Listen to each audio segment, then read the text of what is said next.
पाकिस्तान जो जीता है ना 5 स्कोर से, मैं इसको पाकिस्तान की शर्मनाक शिकस्त गर्दानता हूं। 175 के ऊपर पहली विकेट आपकी गिरती है तो उस वक्त एकदम झटका लगा कि अब पीछे आएगा कौन।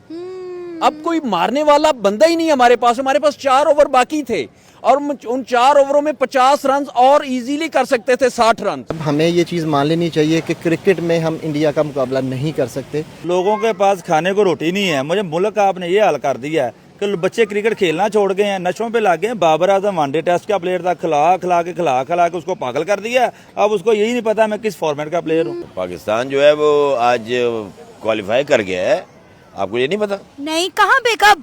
आज क्वालिफाई कर गया है वो सीधा एयरपोर्ट के लिए और सीधा पाकिस्तान आने के लिए वापस। शहनशाह अफरीदी आखिरी ओवर में 28 रन चाहिए थे तो अभी एक बाल लास्ट बॉल पे 6 रन रह गए और वो भी उसने वहां पे 2 बालें वाइड फेंक की हैं। एक तरफ से वसीम अकरम होता था, एक तरफ से वकार यूनुस होता था, फिर शोएब अख्तर होता था। तो वो जो हमने एरा देखा हुआ है ना, वो कहते हैं ना दोबारा पता नहीं बच्चे हमारे देख सकेंगे कि नहीं। पाकिस्तान श्रीलंका के खिलाफ जीत कर भी हार गया है। श्रीलंका ने आज पाकिस्तान को T20 वर्ल्ड कप 2026 से ऑफिशियली बाहर कर दिया है। क्या कहना चाहेंगे आज हमारी शर्मनाक हार पर? मुझे बड़ी शर्मिंदगी के साथ कहना पड़ रहा है कि पाकिस्तान आज T20 वर्ल्ड कप से बाहर हो गया। पूरी कौम इस वक्त गम से निढाल है। असल में जब पाकिस्तान की टीम सिलेक्ट हो रही थी, यहाँ से जा रही थी, तो ये सिलेक्शन ही टोटल टीम की सिरे से ही गलत थी। आपके कप्तान की टीम के अंदर जगह ही नहीं बनती, उसको उठा के आपने मुंह उठा के कप्तान बना दिया हुआ है। जिस बंदे को क्रिकेट की अल्फ बे का पता नहीं है, मेरिट का, तो यहाँ पे ये आलम है कि जो हमारे नकवी साहब हैं उनका क्रिकेट के अंदर क्या, वो क्रिकेट के बारे में जानते क्या हैं। यही टीम थी ना, यही लड़के थे हमारे पास जब रमीज राजा पिछली दफा T20 वर्ल्ड कप में चेयरमैन PCB था, तो टीम ने कैसे परफॉर्म किया। तो आज क्या बात हो गई जब आपका कप्तान जिसकी जगह नहीं बनती वो कप्तान हो गया, जिसको क्रिकेट की अल्फ बे का शऊर नहीं है उसको आपने मुंह उठा के चेयरमैन PCB लगा दिया। हर चीज जब ऐसी होगी तो फिर टीम का ऐसे ही रिजल्ट निकलेगा ना। करोड़ों 25 करोड़ लोगों के जो दिल करची हो गया, तो ये सारी वजह यही है कि हमारे पास टैलेंट है।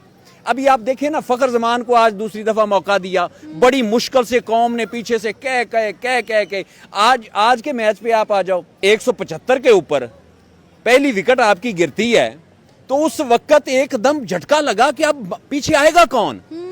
अब कोई मारने वाला बंदा ही नहीं हमारे पास 4 ओवर बाकी थे और उन 4 ओवरों में 50 रन और इजीली कर सकते थे, 60 रन। तो जब हम 60 रन और कर लेते तो इस मैच का नतीजा यकीनन डिफरेंट आता, टारगेट का बड़ा प्रेशर आता और टीम कलेक्ट करती श्रीलंका की और हम क्वालिफाई कर जाते। बेसिकली हमारे मुल्क में ये मसला है, जो यस सर करेगा वो हर जगह एडजस्ट हो जाता है। हाँ। ये सारे यस सर वाले थे ना, ठीक है। अब फखर जमान है, उसने जो भी किया कराया पीछे उसको निकाला फिर आया। अब क्या एंड पे परफॉर्म किसने किया? फखर जमान ने 84 किया उन्होंने।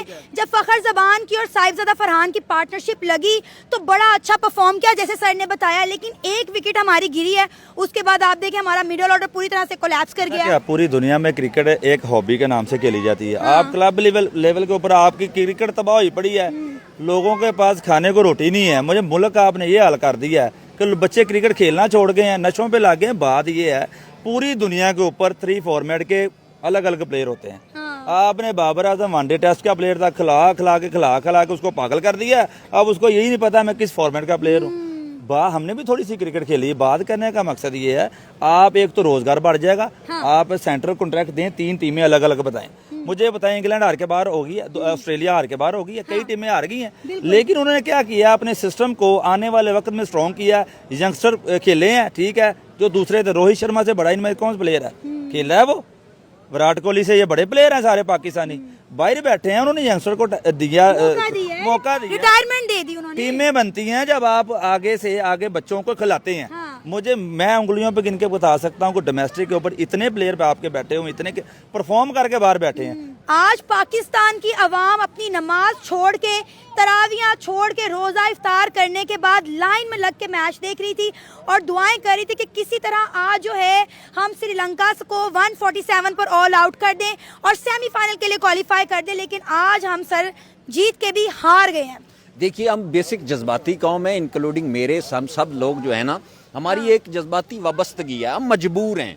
लेकिन हम डिप्रेशन में जा चुके हैं इस सिस्टम को देख के। अब पाकिस्तान वर्ल्ड कप में गया है तो पहले जी हम इंडिया के साथ वो कर देंगे, हम ये नहीं खेलेंगे, वो करेंगे, ड्रामेबाजियां।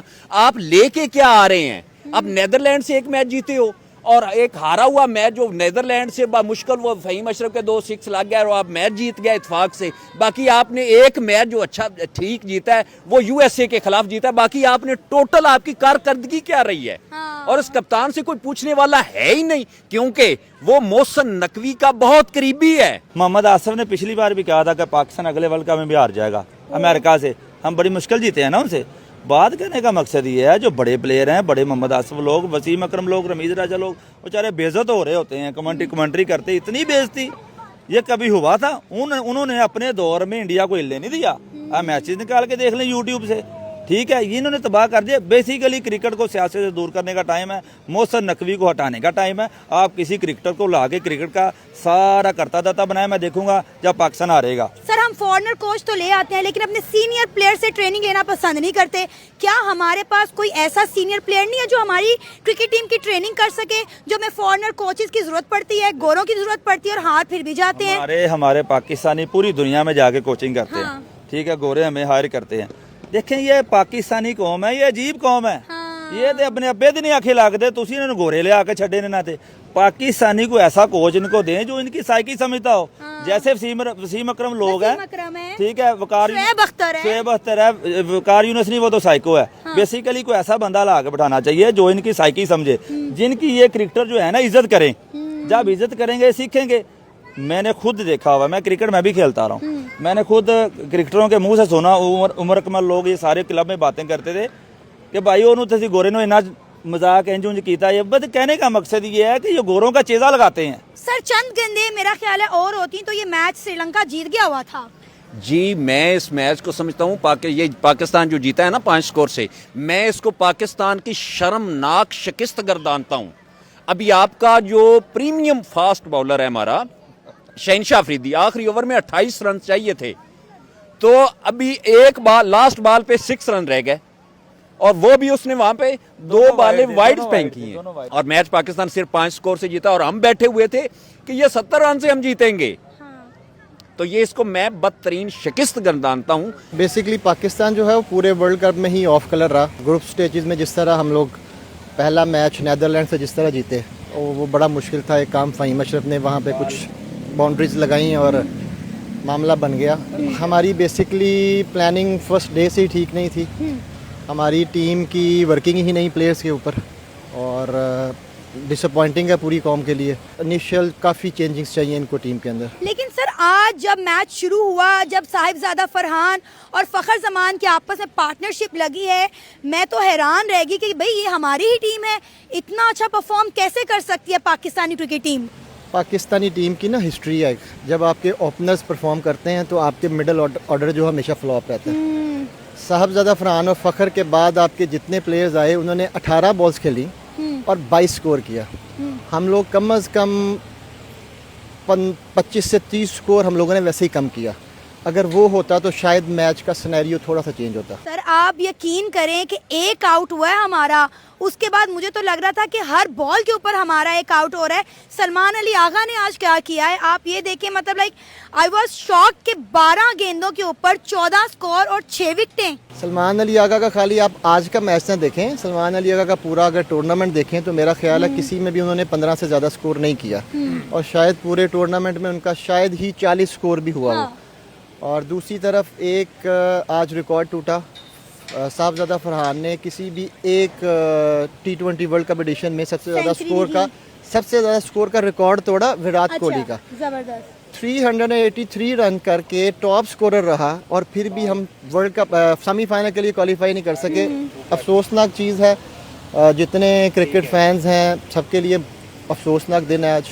वो जीत के हार गए हैं, ये बिल्कुल ठीक बात है आपकी। सर, हमने तो इंडिया का मुकाबला करना था, क्या हुआ? बात तो थोड़ी सी हार्श है, लेकिन अब हमें ये चीज़ मान लेनी चाहिए कि क्रिकेट में हम इंडिया का मुकाबला नहीं कर सकते। उसमें सिर्फ मेन इशू ये नहीं कि हमारे प्लेयरों को खेलना नहीं आता, हम मेंटली जो है ना इतने स्ट्रांग नहीं है जितने मेंटली वो स्ट्रांग है। और क्रिकेट मेरा ख्याल है ख़ासतौर पे T20 अब ये माइंड गेम है, इसमें जितना आपका माइंड स्ट्रांग होगा आपका प्लेयर उतना अच्छा परफॉर्म करेगा। और मेंटली हम इतने स्ट्रांग नहीं हैं जितने मेंटली स्ट्रांग इंडियन टीम है इसमें। स्टार्ट के हिसाब से तो टारगेट 250 प्लस होना चाहिए था। ठीक है। फिर हमारे पास एक चांस था 65 रन से हमें जीतना था, तो 180-90 में हम उनको रिड्यूस कर सकते बिल्कुल थे। बिल्कुल। लेकिन थ्रू आउट वर्ल्ड कप में देखें तो हमारी जो स्पिन बॉलिंग अटैक है श्रीलंकन पिचेस के ऊपर वो बिल्कुल फ्लॉप रहे, अदर देन उस्मान तारिक, शादाब खान, नवाज़, सारे ही फ्लॉप रहे। और मेरा ख्याल है कि हमारी वर्ल्ड कप की इस परफॉर्मेंस के पीछे सबसे बड़ा जो हाथ है वो हमारी स्पिन बॉलिंग जो है ना उसका फ्लॉप होना है वो है। सर आज जिस तरह एंड पे श्रीलंका छक्के मार रहा था, मुझे तो डर लग रहा था कि कहीं श्रीलंका जीत ही ना जाए। बेसिकली इसमें शाहीन अफरीदी क्योंकि वो पख्तून है, अच्छा। वो होश से ज़्यादा जोश से काम लेता है। लास्ट ओवर्स में अगर आपने देखा हो तो मेरा ख्याल है उसने एक भी स्लो बॉल नहीं की। तो अब वो जोर लगा रहा था, मुंह में बॉलिंग कर रहा था, उस पर छक्के पड़े और चले इतनी इज्जत रह गई कि आप मैच जीत गए। अदरवाइज शाहीन अफरीदी को इसके ऊपर बहुत वर्किंग की ज़रूरत है। आपको पता है जब पाकिस्तान क्रिकेट टीम ने फर्स्ट इनिंग में बहुत अच्छा परफॉर्म किया, जब हमारी पार्टनरशिप लगी तो सोशल मीडिया पर ये खबरें तेजी से गर्दिश करने लगी कि भाई श्रीलंका ने मैच फिक्स कर दिया है पाकिस्तान को सेमीफाइनल में क्वालिफाई करवाने के लिए। यकीन करें हमें लग रहा था कि मैच फिक्स है, इतना अच्छा परफॉर्म कर रहे थे और शायद पाकिस्तान अच्छे रन रेट से जीत जाता और क्वालिफाई भी कर जाता। सोशल मीडिया पे हर चीज़ ठीक भी नहीं होती और किसी भी चीज़ का जो है ना इतनी जल्दी वो आपको एनालाइज नहीं कर लेना चाहिए। ठीक है, वो एक चीज़ें चल रही थी सोशल मीडिया पे, क्योंकि पाकिस्तान अगर आज जीत जाता तो वर्ल्ड कप कंटिन्यू रहता श्रीलंका में। पाकिस्तान सेमीफाइनल यहाँ पे खेलता और अगर सेमीफाइनल पाकिस्तान जीता तो फाइनल भी अल्टीमेटली श्रीलंका में ही होता। लेकिन अब श्रीलंका में वर्ल्ड कप का आज लास्ट मैच था, श्रीलंका से वर्ल्ड कप ख़त्म हो गया। वो लोग क्रिकेट खेलते हैं और जो यहाँ पे बैठ के सिर्फ ये बातें करते हैं कि मैच फिक्स था, मेरा ख्याल है कि उनको नेक्स्ट टाइम इस तरह के बयान देते वक्त सोचना चाहिए। पाकिस्तान जो है वो आज क्वालिफाई कर गया है, आपको ये नहीं पता? नहीं, कहाँ पे, कब? आज क्वालिफाई कर गया है वो सीधा एयरपोर्ट के लिए और सीधा पाकिस्तान आने के लिए वापस। तो बड़ा ज़बरदस्त मैच खेला है पाकिस्तान ने और कप्तान साहब जो है पाकिस्तान के, वो जो 47 रन का जो था टारगेट, उससे उसके बाद स्क्रीन पे नज़र आना शुरू हुए। यह हमारे पार्क व्यू की लाइटें देख लें, वो स्क्रीन लगी है, वहाँ से यहाँ तक जो है वो जल गई हैं। हम तो जले ही जले हैं, वो लाइटें भी जल गई हैं। और बस मैच के बारे में कुछ कहना जो है वो वैसे इंसल्टिंग है बड़ा। मतलब वी डिडंट एक्सपेक्ट, कम से कम फाइट तो नज़र आनी चाहिए थी। There was no fight in the match, कुछ भी नहीं था। बड़े डिसअपॉइंटमेंट हुई यहाँ, पूरी फैमिली, हम लोग को तकरीबन 13 to 14 लोग सारे इकट्ठे होके आए हैं और गम गलत करने आए। नहीं, जो डिजर्विंग है वो जीत जाए भाई। मैं तो नहीं ना, दोनों डिजर्विंग नहीं थे ना जी। पर Pakistan had a chance to win, मतलब है कि उन्होंने एफर्ट ही नहीं, there was no effort in the team. देखिए अभी गम जो होगा अब ठंडा हो जाएगा ना, हम सुकून से सो सकेंगे। आगे फिर फाइनल पे जाता फिर हमें एक डिसअपॉइंटमेंट मिलती कि फिर पाकिस्तान कुछ ऐसा वैसा करता, फिर हम डरते कि अब हारा। तो इससे बेहतर है चलो अभी हमें एक दुख बर्दाश्त कर ले, ठीक है कि नहीं? क्या लगता है आज के मैच में कहाँ गलतियां हुई जिसकी वजह से हमें हार का सामना करना पड़ा? फ्रॉम द स्टार्ट गलतियों के अलावा कुछ भी नजर नहीं आ रहा था। दोनों ओपनर्स अच्छा खेले, हाँ। कुछ एक उम्मीद बन गई और उसी बेस के ऊपर हम लोग मैच देखने के लिए और स्ट्रेंथन होके बैठ गए कि यार अच्छा चलो आज कोई अच्छा मैच मिलेगा। लेकिन उन दो के बाद किसी और को तौफीक ही नहीं हुई और देयर वाज नो एफर्ट, मतलब जो दोनों ने किया वही किया। उसके बाद नन ऑफ द बॉलर्स और the batsman did anything. Sir 12 गेंदों पे 14 रन और 6 विकेटें। हाँ एग्जैक्टली, मतलब है कि दैट वाज नो मैच। जो खेलने के लिए वहाँ पर आए थे, जो एफर्ट देखने के लिए हम लोग सारे यहाँ पर आए, वो नजर ही नहीं आई। आया। आपको पता है जब पाकिस्तान की शुरू में बड़ी अच्छी परफॉर्मेंस रही, साहिबजादा फरहान और फखर जमान की पार्टनरशिप लगी तो सोशल मीडिया पे कोहराम मच गया कि भाई श्रीलंका ने मैच फिक्स कर लिया है और श्रीलंका पाकिस्तान को क्वालिफाई करवाना चाहता है। लेकिन बाद में देखें दूध का दूध और पानी का पानी हो गया। हमेशा की तरह हमारी बैटिंग लाइन कोलैप्स कर गई, एक गया तो दूसरा जा रहा है, दूसरे के पीछे तीसरा जा रहा है। मतलब आप देखें कि हर गेंद पे हमारा एक आउट। देखिए मतलब ये है कहने का कि अगर कोलैप्स भी कर गई है, हाँ। अगर आपके 2 प्लेयर्स कोलैप्स कर गए हैं तो तीसरे को कम से कम उसको वहीं से लेके चलना चाहिए। कोई एफर्ट नजर आना चाहिए कि वो आप टीम के लिए खेल रहे हैं। Everybody was playing for himself. वो स्कोर कर रहे हैं, 50 करके जाना है, 20 करके जाना है, यही तो गलती है कि हम अपने लिए खेलते हैं, हम अपने मुल्क के लिए नहीं खेलते, हम अपनी टीम के लिए नहीं खेलते, हम अपनी जो है स्कोरिंग के लिए खेलते हैं, अपने रन रेट के लिए खेलते हैं, अपनी रैंकिंग के लिए खेलते हैं। इंडिया टीम के लिए खेलता है, मुल्क के लिए खेलता है और फिर उनका रैंक भी आ जाता है। हम रैंकिंग के लिए खेल खेल के मर जाते हैं, ना हम जीतते हैं और ना हमारी रैंकिंग आती है। हम जो है वो व्यूअरशिप दी हमने मैच को, हाँ। वी डिड एफर्ट्स, हम बच्चों को लेके बाहर आए, एग्जाम्स हैं बच्चों के, उसके बावजूद हमने कहा यार बड़ा इंपॉर्टेंट मैच है, देखेंगे मज़ा आएगा जाके। उस मज़े के लिए हम यहाँ पर आए और बच्चों को भी लाए साथ, लेकिन मतलब कोई एफर्ट ही नज़र नहीं आया और जस्ट वेस्टेड आवर टाइम। मैं ये बताती हूँ अपने बच्चों को कि हमने जो एरा देखा हुआ है क्रिकेट का, वो आप लोग फील भी नहीं कर सकते। आप लोगों की बैड लक है कि हमने जो एरा, एक तरफ से वसीम अकरम होता था, एक तरफ से वकार यूनुस होता था, फिर शोएब अख्तर होता था, तो वो जो हमने एरा देखा हुआ है ना, वो कहते हैं ना दोबारा पता नहीं बच्चे हमारे देख सकेंगे कि नहीं। तो अब वो मतलब है कि मजा जो रहा ही नहीं है उस मैच में, ये वो टीम ही नहीं है, ये वो टीम ही नहीं है। इसलिए ये लोग जो है ये दीज आर एक्टर्स, हाँ। ये सोशल मीडिया के एक्टर्स बन गए हैं और टीम में क्रिकेटर्स वाली कोई बात रह ही नहीं गई। क्लीन शेव हैं और मास्किंग की हुई है और बाल बनाए हुए हैं, they are actually TV actors. इनको मिलने लग पड़ा है ये शोबीज में पैसा, बहुत क्रिकेट से उनके रुझान उतर गया है। Everybody is an actor top to bottom, otherwise और कुछ भी नजर नहीं आता, आपको हीरोज नजर आते हैं। अब एफर्ट ये करनी चाहिए कि आप पाकिस्तान के लिए अपना टाइम बेहतर चीज़ों में लगाएं बजाय कि मैच देख के ज़ाया करने के। कंक्लूजन ये है।